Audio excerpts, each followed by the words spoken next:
Switching you guys over now. Are Hey we? guys. Oh, Oh, okay, guys, we're back. Realz, you're gonna say something? I'll ask you in chat. Okay, cool. So we're gonna talk about the freeze mage, guys. Just really talk about the deck really quickly, and just talk about just I guess the strong elements of the freeze mage and whatnot. Oh, actually, crap, I need to set it up real quick. Hold on, let me bring it up. I forgot I didn't have it up quite yet.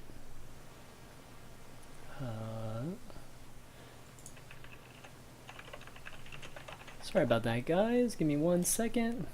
Bring up already used deck. We'll do it in, I guess, web view mode here.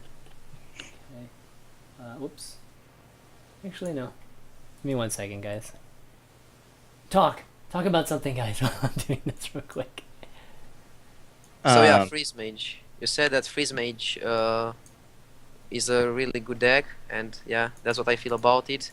You should just mulligan for draw, and then you probably have a good chance of winning in almost all the matchups, as we stated earlier, excepting the Warrior, Druid, and Priest.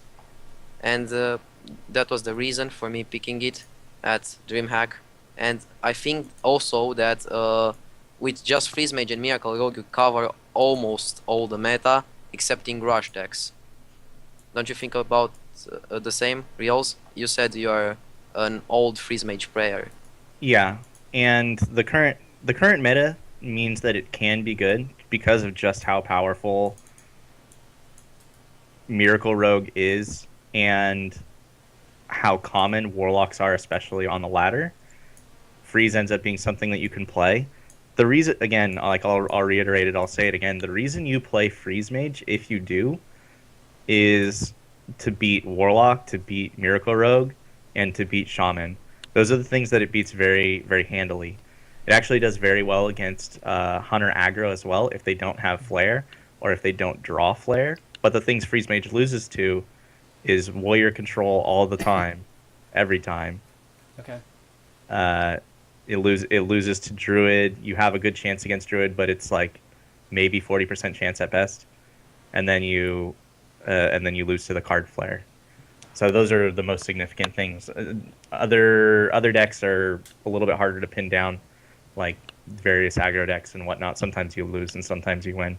I Right. don't really know what the matchup numbers are for those, but Let's get into a little bit of how to play the deck, because I think we have talked about just kind of what the matchups are and what why it's good to play here and there. But let's talk about the cards themselves, maybe the situations. And one of the things that we noticed, at least RD, when you played it during the tournament, is that you were using Ice Lance as a way to stall individual minions a lot of times, versus maybe using a Frostbolt instead. You seem to always save the Frostbolts for the burn at the end. And I know some folks do it a little differently. Some people use the Frostbolts to remove, just to freeze and remove minions, and then save the lances for the burn, given that it's less mana. And a lot of times it's less, from a mana to damage standpoint, it's more. Is that how you kind of look at it? Do you look at the lances more as just stalling, just a stalling mechanism more than a damage? Well, it really depends because it's really situational, all this deck. So usually you should just use the area of effect spells to clear out your opponent's board. But if you are in a scenario where using either Frostbolt, Ice Lance, or Fireball to gain board control, then you should just use them because board control is what you seek in this deck. And you should just stall the game until turn 9, where you should have an ice block equipped like 1 or 2 turns earlier, or it depends when you have mana to use it, and then just Alex to your opponent and burst him down. That's the uh, mechanism of playing Freeze Mage. So if you are forced to use like Fireballs or other damage spells, direct damage spells to clear the board, you should definitely do so. But don't use them too much because you may not have enough to kill your opponent after. Yeah. So it's really a hard deck to play and hard to master. What do you I think, think Reals? yeah, I think the freeze mage deck is a really difficult deck to play correctly, and Mm-hmm. it's a deck where sometimes you have to play you try to play to your best odds all the time, and sometimes you end up making a choice that ends up being the wrong choice, but Hmm. it was the best choice on paper. But you know, you decide to use your, for example, you could kill them next turn if you draw a Frostbolt, but that's your only way to kill them next turn. So instead, you try to save your ice block for a turn and not let them pop your ice block so that you can like freeze one minion, not let them pop your ice block, and now you have more Two possible things you turns. can Yeah, draw. you have like 2 turns You can basically. draw now Arcane Intellect is a good draw that could help get you a win. Or you could draw Pyroblast, and that'll be good enough because your ice block will still be up. Yeah. Things like that. You think you're giving yourself more outs, and then you use your Ice Lance to freeze something, and you draw the Frostbolt instead of one of the more likely things. And you're like, well, I should have kept the Ice Lance, but you know that's like hindsight being 2020. That would have been the correct play in the moment, but you had no way to know it, and you played to the odds, and and it didn't work out. So it's really easy to build bad habits with a deck because of that. Someone who is in that position will use the Ice Lance to freeze the minion. They'll draw the Frostbolt, and then the next game that situation comes up, they'll still Ice Lance the minion. A weaker player will go, "Oh, I remember last time. I should have saved my Ice Lance so that I draw Frostbolt and win." But then they end up losing more games as a result. It makes the deck really difficult to master because, like Radu said, everything is so situational, and you don't encounter the same situations over and over. Yeah. You are always taking the game into later turns. You're always playing multiple spells a turn, or almost always, with this deck because you're playing a deck that has draw spells everywhere. And so there's a lot of things that you need to do in order to produce wins consistently with the deck that you need to spend a lot of time with it in order to really, really get good with it, It's com- and feel out what the better plays are and stuff like that and what sequencing you can do. Uh, that's what I love about the deck. Is like it's so different than any of the other decks out there. right. From That's all why those I things that like you it just talked too. about, sequencing and everything, and that's why I thought, once all those freezing nerfs happened, I was really afraid that this type of this archetype or this type of deck would be removed from the game because I think it's so important to include because it might not be fun, but it is so important to have this type of stalling mechanism to the game, in my Well, it, opinion, at it was least. removed actually, but after the meta changed like a lot of times, it just came back because Yeah, it was good. So that's what happens usually with games. Something gets nerfed, then it won't be played in the first weeks, and then somebody discovers like yeah, some months later that it's good again, and they start playing it again, and the hype is on again and stuff like that. yeah. Yeah, And interestingly enough, sorry, I don't continue. want to Yeah. cut you off. No, no, say what you. Interestingly enough, the when Freeze Mage originally got nerfed, Warrior wasn't a thing. It didn't exist. No one, Kit Kats hadn't come to enlighten us all yet on, the potential of Warrior, and the cards were there, but no one had really. It was largely undiscovered. Warrior was something you never played against on ladder, That's probably and that true. was the primary thing of the game at the time. And so when Freeze Mage was dominant, and when it was dominant in such a way that it got those nerfs, Warrior wasn't even there to hold it down yet. Now, if Freeze Mage rears its ugly head and starts to look good again, anytime it gets too good, people will just start playing Warrior and it will disappear instantly from the meta. Yep. Yeah, which we're kind of seeing right now. There's a lot of Freeze Mage on And the there's a lot ladder. of warrior. Yeah, there So are a lot of warriors is there right now. a deck that beats both? Maybe Miracle has a very Druid. good matchup versus Druid. Druid. Yeah, Yeah, Druid. Druid's Yeah. pretty good against both. So Druid's So favored against both, so yeah, just it's not like insane against Warrior, but it's favored. So Druid's just always good in the meta game. I mean, we accept that. Druid's the fallback. Yeah. Trump, have you had much experience with the Freeze Mage? Yesterday I actually spent, well, only about 2 hours playing it for the first time. Yeah, And that's believe me, when you're playing it for the first time It's for different, two isn't it? hours, it is really painful to try. good. Yeah. Yeah. I played it because I actually know it's quite successful. There's a few people, it's Otter and of course RDU, who have shown it to be very good, and I trust in the deck. and I understand that I'm playing it wrong. And there's a lot of choices where you can make incorrectly each turn. Yeah. Uh, but it's a deck that is really good in certain circumstances. And I think right now is about the final moments of when it's good. In fact, Yep. when we're talking about the meta as a whole, like you actually see Miracle Rogue taking a slight decline right now, which is like, it had its time at the top, but now everyone is aiming at it. So things are changing. I was actually curious, RDU, in your little spreadsheet analysis of all best decks, like how many decks do you consider to be, and I'm going to use this word like very loosely, viable? How many types of decks? Oh, viable. I considered like all the druid types excepting ramp, miracle rogue. Um, I even considered a mage, and I even considered all the types of warlocks like zoo and handlock. And yeah, pretty much all the decks that were played at DreamHack were considered viable. Maybe with the exception of the Hunter that Reynad played. I really thought that deck is out of the meta because of the Miracle Rogues and it won't come back, but actually Reynad came back with that deck and added the Snap Juice, and it was really a nice thing. Usually it wins versus Miracle. No If they paladin don't love. top deck sap, obviously.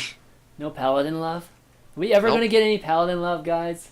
Maybe with the new secret, I think the Rush Paladin will be decent. Okay. I see many people saying that it's the worst next Ramas card, but I really think that it's The decent mage for. card. Hmm? The mage card is the worst next Rammus card. Yeah, the mage card was hyped. All the people said it was Yeah. good, and I was just facepalming myself because it's obviously a bad card. You have to first use the card, then you have one monster of you to die, and then you get 2 copies. Okay, but that takes like 3 turns. It's just way too slow for any deck. I Right. can't see it working. Maybe, for example, it could work in a freeze mage to get doomsayers, a lot of Oh my doomsayers, gosh, but I don't see that happening too that would be much. sick. But people Artie, don't. I was wondering, silence so it in the you said there were a few decks, but could you give a numerical amount, like roughly how many types of decks you considered Types like in the 10, meta? 10 10. or something like Oh, that. wait, as in like things that you considered for playing a DreamHack? Is that what you're saying? Yeah, Well, no, just things you expected to go up against, or things that were potentially good. yeah, Oh. like 10. Okay, that's a good number. And like 2 or 3 niche decks like Rush Paladin, Rush Rogue that ended up being played at DreamHack like by 2 players, Ecop and Nabute, I think. And yeah, that kind of decks. Okay, ten's a pretty good number, wouldn't you say? I mean, that's not the metagame Yeah, it's being in good. that state 10 is and pretty 15 good. when you include all the situational ones, Yeah. perhaps. Okay. All right, well, let's move on, guys. Let's do some Q&A, and this is going to be the crazy part here. And we're going to try to do Q&A in chat here, but I'm going to lead it off because I think Realz actually has a question that we should probably talk about, and basically, it's what's next in terms of upcoming tournaments and competitive opportunities for players. I mean, is it just going to be BlizzCon, or is there any more DreamHacks, I guess? Do you guys know of anything coming up here? Yeah, I think there's one at the end of June actually, and it's not going to be one of the major ones, obviously, but there are going to be DreamHack events before you make it all the way to DreamHack Winter. Summer and Winter are the big ones, but there will be at least another live event. I believe. I need to take a look at exactly when it is. But that's definitely one thing. Interestingly, though, for people who aren't going to be like traveling to DreamHack, which is the great majority of people who are playing or stuff like that, there's actually a lot of stuff coming up online that if you want to grind your way through tournaments and ladders and earn points, there's going to be a lot of opportunities coming up, and there's going to be. Obviously, the Blizzard Regionals is still, coming up, and we're maybe about halfway through, like, the qualification period for that. We're in the third season of 5, the middle of the third season of 5, and there's, you can still qualify on the ladder, and you can still qualify through, like, various online tournaments. On top of that, I think just yesterday, maybe, I don't know if anyone had seen, and like there had been the Soulfire Sunday tournament every now and then, which Soulfire was like Sunday. Who ran that? I didn't hear about that one. they run it through Xfire, and I forget the name of it, but they're going to do something called Soulfire Masters, and this was something that was on Reddit yesterday, and uh, it's going to have 2 tournaments every week. I think soulfiremasters.com is like their thing, although some of their links on there are still broken in terms of like the rules for the eventual thing. But I think in October, maybe it looks like it's like going to be the end of October. So at like every week for a couple, like 2 or 3 months, Mm-hmm. there'll be a Wednesday and a Saturday tournament, I believe, which you can earn points and and it's also winner take colors per tournament. So that'll Okay. be kind of similar to like Zotac type of thing that people Yeah. play, or ESL. But the points build towards this invitational, like the Soulfire Masters tournament. Which, if I'm looking at the date here, it says 10/31, so October 31st through November 2nd. Uh, Eventually, and they don't have all the rules for how that tournament's going to go, but it says prize pool. Oh, I see. It says prize pool 12,300, seats 64, tournaments 23, days left 121. So if people want to like sort of grind out those tournaments and get good at how they, approach tournaments, if the tournament scene is something they want to improve upon, this is definitely one online way to do it. Mm-hmm. There's still, of course, all the ESL, like the NESL, that leads towards the King of the Hill. King of the Hill, Mm-hmm. but I think that that's changing very, very soon. I think that Yeah. the preseason Yeah. that they have for that does the King of the Hill and everything is going to end, and they're going to do a very similar thing actually to the Soulfire tournament, and there will be the Sunday tournament that will uh, I think the top 2 people or something from the Sunday tournament will qualify into an 8-man invitational, and then like the 2 people who won the previous week will be requalified. Like it's like a double qualify, Yeah. and then I think 4 invite spots or something like that, Okay. and that will be towards an eventual LAN in somewhere. I think maybe LA. That'll run for like 3 months, and then there'll be a LAN for like the top some amount of people as well. So like ESL, will also be something that you'll want to follow along on, and if you're looking for competitive opportunities, that's something that you'll want to play online. If you want to Yeah. give yourself a shot at There's building gonna be things. more stuff too, guys. I've been hearing rumblings of a lot of different things like happening in the near future.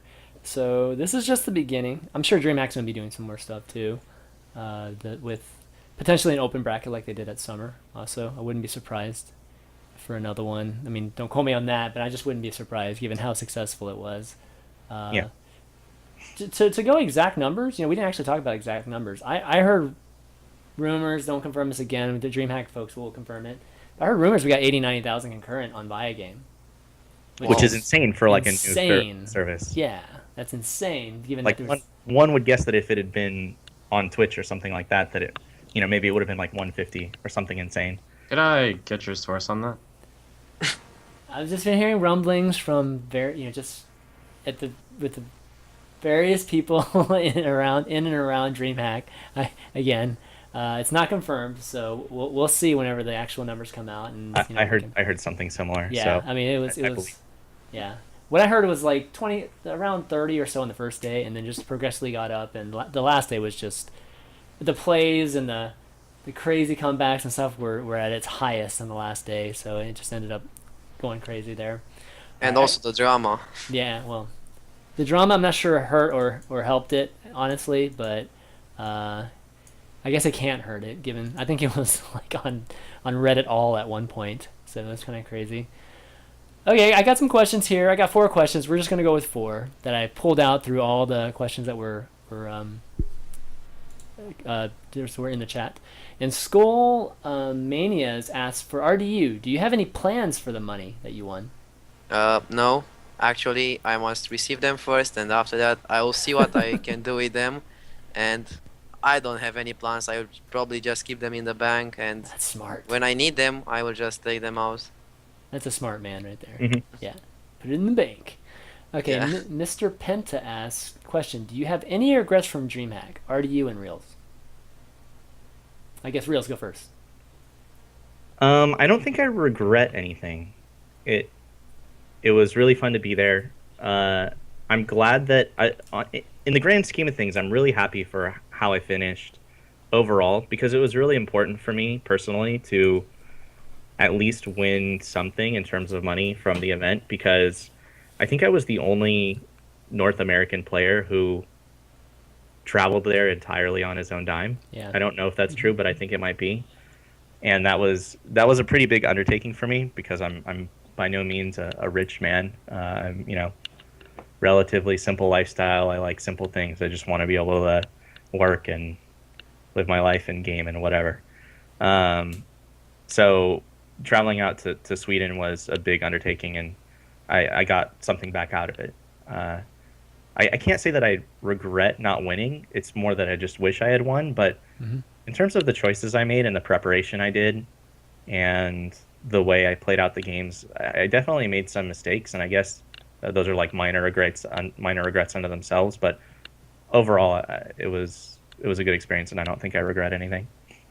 No, I think you played really well. You seemed really, really focused when you were there, which is the thing that stood out the most with you versus everybody else. Everybody was very prepared and everything, but you seemed like you were there. Like, I mean, I'm here to win, and it's just like completely there for not business, but just taking everything seriously, and definitely respect that.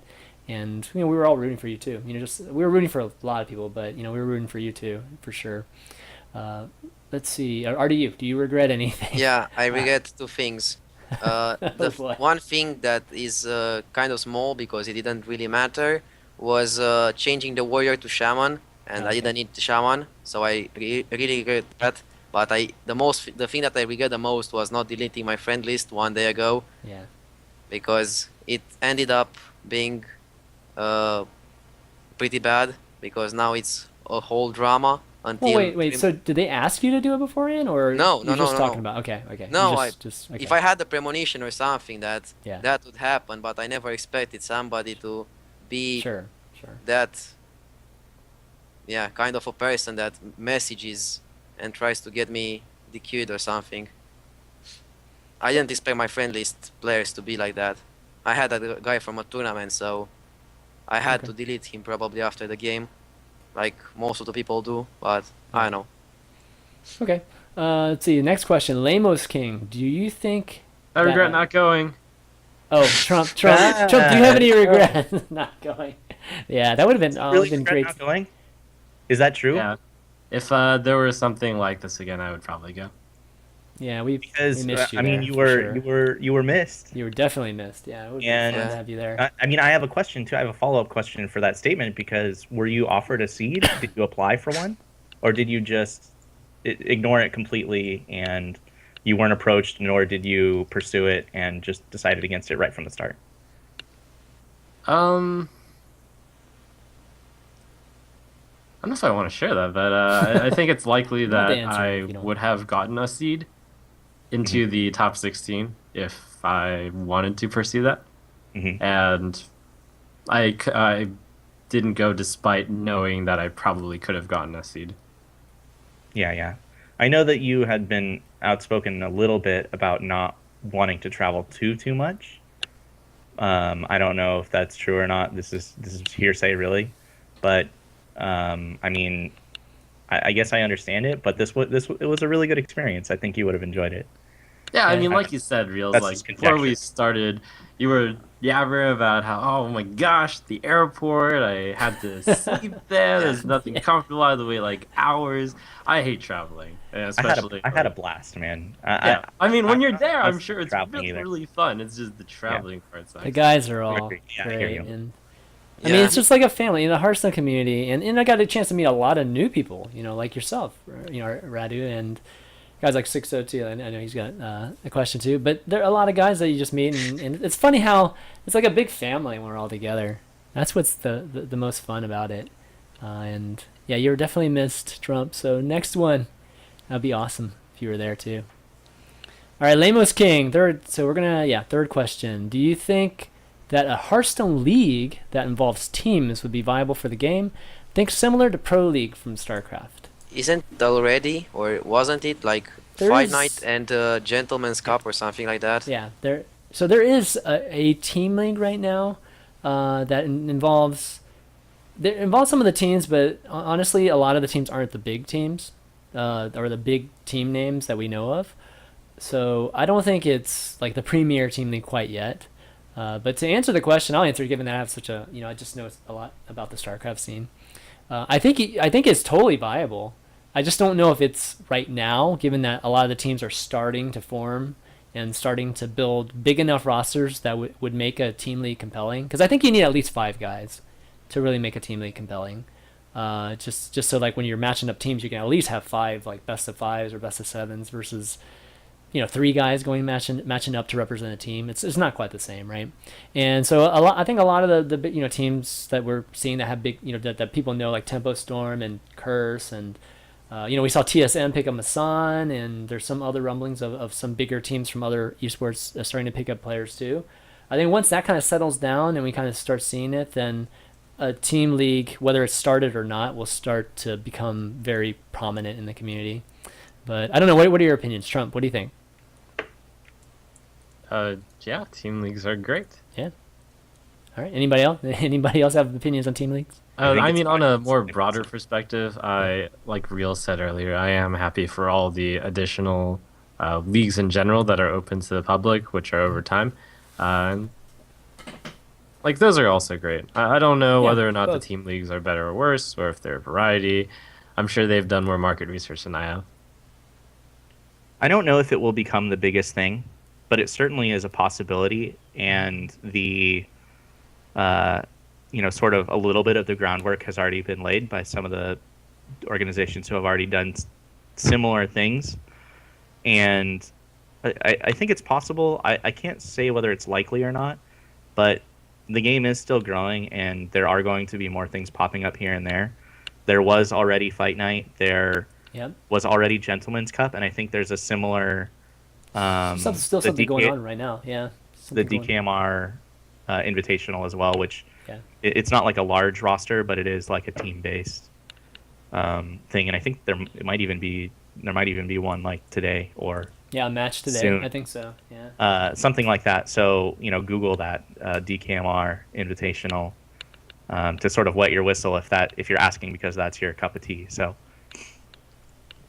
Yeah, to kind of add on to that, I don't know. I don't know if it'll ever be the biggest thing like Pro League was for Brood War, and it's not the biggest thing for StarCraft 2. So for Brood War, it was the biggest thing. I don't think that will ever happen in Hearthstone, just because Hearthstone is just such an it's an individual sport, and unless the team brands start becoming bigger than the individual brands themselves, I just don't see that happening, and I'm not sure that's going to happen given what I've seen so far. Who knows? Maybe the teams will just dump money into it and try to build huge brands in Hearthstone. But we'll see. All right. Shalman, Yeah. do you remember when the game started? Like all the people were so convinced that Hearthstone is an individual game and Yeah. there will be like no teams, and now there are a lot of teams with a lot of players, and Mhm. now we are speaking about leagues. So the game is evolving so much and so fast. It's really amazing. Oh yeah. It is. I mean, it's there's no question. It's a viable esport. I mean, Yeah. there's no question about that. I think the question was just whether the team league will be just huge or not. And I think it will. I think there will be team leagues. There's no doubt about it. Just whether it will be the most prominent thing in the community, where that's like the thing to be in and the production for the whole community. I'm not sure about. That's kind of where I question that. All right, last question. Legion Darian asks, "What are you most excited to try when Nox first goes live?" So I guess we'll ask each of you guys. Trump, what's the very first thing you're going to do or try out, I guess, card-wise or class-wise when it comes out? Okay, I'm gonna take this from a very technical perspective. Like it's not because I'm a very practical guy, and Okay. Max Ramus is gonna be released in 4 stages. So Yes. most likely, I will try out whatever seems coolest based on the cards that have been released in the first week. And I don't know what those are. Is a spider wing? There's probably going to be the Nubian egg. I'm probably going to do something with that just because it's a hot new thing. Yeah. The And hunter then each week popcorn. after that, I'll be trying out whatever is new. I'll just try to whatever is coolest. And just overall, what I'm most excited about is trying out Priest, and I really like that 3 mana 3/4 card. Okay. Reels? I mean, is no one just excited just to play adventure mode? Yeah. I think I'm just excited to just play adventure mode. Maybe that's a little bit nerdy and very uncompetitive of me, but I think that it'll be No, it's fun. I cool. think it'll be cool. It'll be an interesting way to unlock cards, and as long as it's not terribly expensive, then I won't, I'll get to just have fun with it.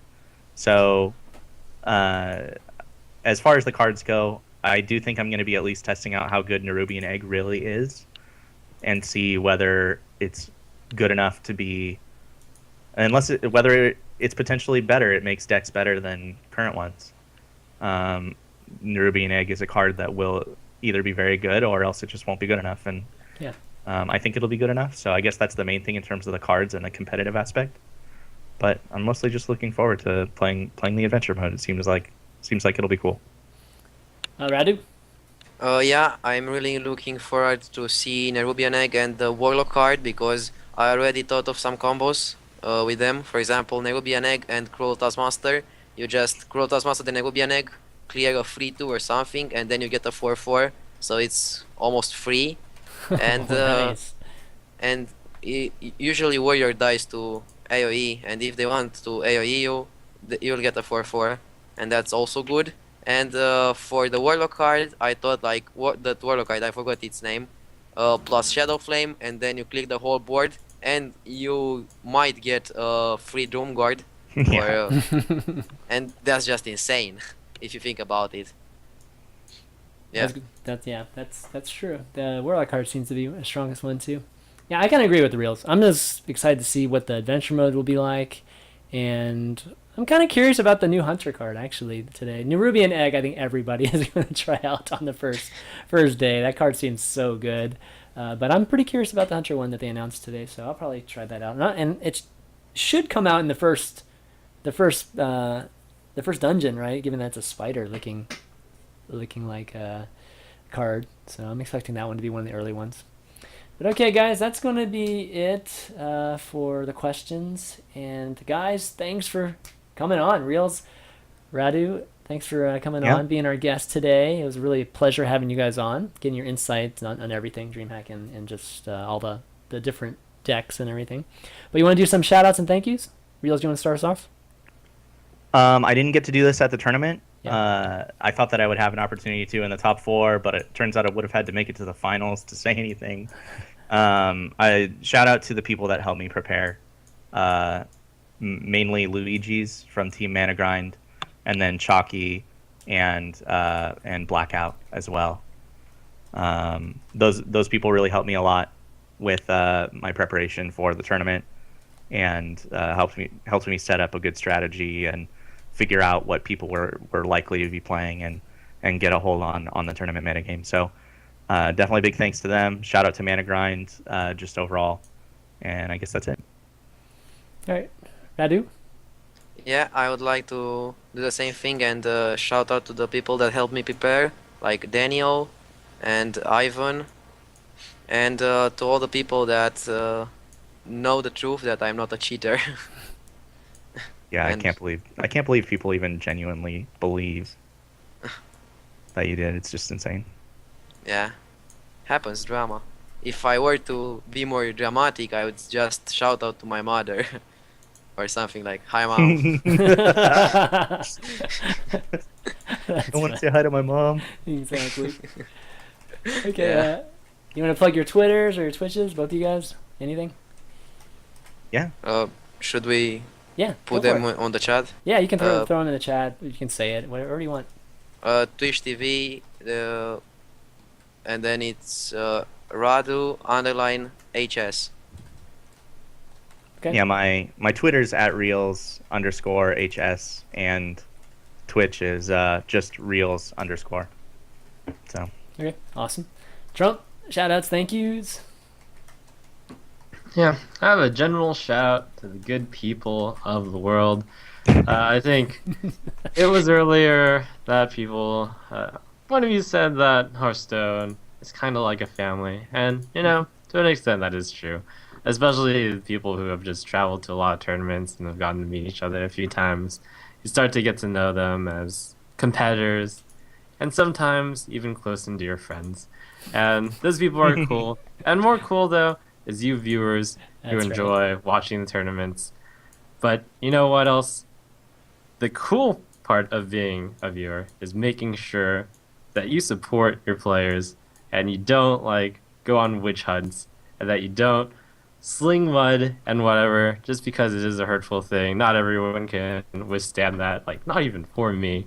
And like I just think that for everyone who goes on an unsubstantiated claim, like there should be as many people outraged and like coming to the defense of such things. Just like I usually try to stay out of these things and be quiet, but like I can't stand Yeah, for that's this.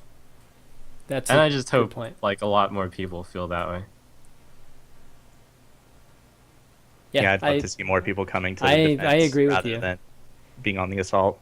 And that's the thing. Like a lot of people are, the thing that got me the most is that when people were saying, um, after Artosis posted that thing, and I did like a really short video too that they're calling us lemmings or whatever because we were just saying whatever would make the DreamHack look good. And it's like, guys, if we were freaking lemmings, we wouldn't say anything. We would just let it sit there, But the thing is that we feel really strongly about it, and that's why we're coming out and saying this and coming to the defense of Radu and stuff like that. So I just want to make sure everybody, and Trump too, just like what he just said. I mean, he wouldn't say anything normally, so the fact that he comes out and says something means a lot. So yeah, just in general, I'd reiterate that just just be I don't know, just be good to people, and that's not much more you can ask for. But I really do appreciate you guys, watching the show and supporting all these guys here, and you can find the VODs if you missed any of the show on youtube.com/ChanManV. I always post them there, so you can find it. I think part one is uploading right now. Follow the channel if you enjoy the show so you can get notified whenever Value Time goes live. And Deck Wars, I'll try to get the VODs up too. I didn't get a chance to because I went straight here. So we'll try to get those VODs up later tonight also. And we'll continue Pro Corner next week. Maybe we'll have Reels on. I'm not sure. We're talking about. We're trying to have somebody on Pro Corner on Monday.